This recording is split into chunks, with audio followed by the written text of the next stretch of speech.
cruz não foi um enfeite religioso, foi uma exigência. Jesus nunca prometeu um caminho confortável. Ele chamou para um caminho estreito. A cruz não é só para admirar, é para carregar. Ela confronta o ego, quebra o orgulho e expõe o pecado que tentamos esconder. A cruz exige renúncia quando o mundo oferece aplausos. Exige obediência quando a carne pede atalhos. Muitos querem a coroa, mas rejeitam a cruz. Querem a glória da ressurreição sem passar pela morte do velho homem.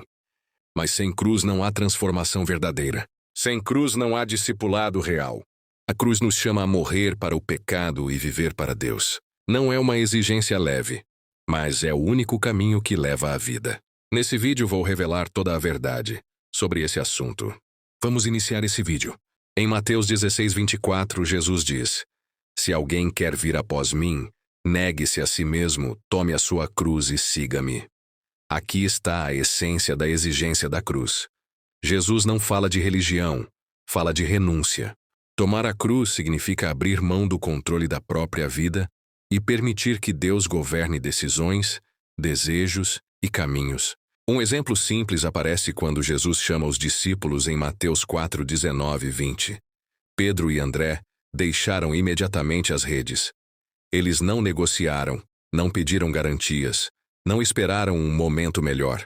A cruz exigiu-me abandono do velho caminho para viver algo novo com Cristo. Em Mateus 10, Jesus é ainda mais direto. Quem não toma a sua cruz e não me segue, não é digno de mim. Isso mostra que seguir Jesus não é apenas acreditar. É assumir um compromisso diário mesmo quando dói. Mesmo quando custa relacionamentos, orgulho ou conforto. Outro exemplo forte está em Mateus 19 com o jovem rico. Jesus o amava, mas tocou exatamente no que ocupava o lugar de Deus em seu coração. Quando o jovem não conseguiu renunciar, ele foi embora triste. A cruz exigiu entrega, mas ele preferiu manter o que possuía. A cruz sempre revela o que realmente governa o coração humano. A exigência da cruz não é para destruir, mas para libertar. Quem perde a vida por causa de Jesus, como ele afirma em Mateus 16:25, na verdade a encontra. A cruz mata o ego, mas gera vida. Ela tira o peso do pecado e entrega um propósito eterno.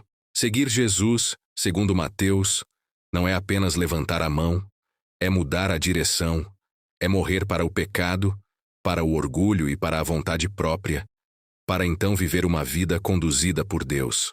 A cruz exige tudo, mas em troca entrega algo que o mundo jamais pode dar: salvação, transformação e vida verdadeira. Logo no início, em Atos 2, após a pregação de Pedro, as pessoas são confrontadas pela cruz e perguntam: o que faremos? A resposta mostra a exigência: arrependimento e mudança de vida. Eles deixaram o pecado, foram batizados e passaram a viver em comunhão, repartindo o que tinham. A cruz exigiu que deixassem o egoísmo para viverem para Deus e para os irmãos.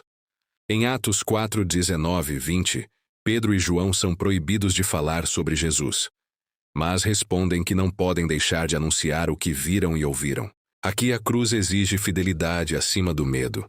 Eles preferiram obedecer a Deus do que aos homens, mesmo sabendo que poderiam ser presos ou mortos.